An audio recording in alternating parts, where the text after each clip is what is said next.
ದೇವರ ಗುಡಿಯಂತೆ ವೇದದ ನುಡಿಯಂತೆ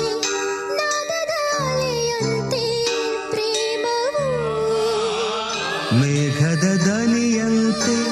ವರ್ಷದ ಶರದಂತೆ ಧರಣಿಯ ಹಸಿರಂತೆ ಪ್ರೇಮ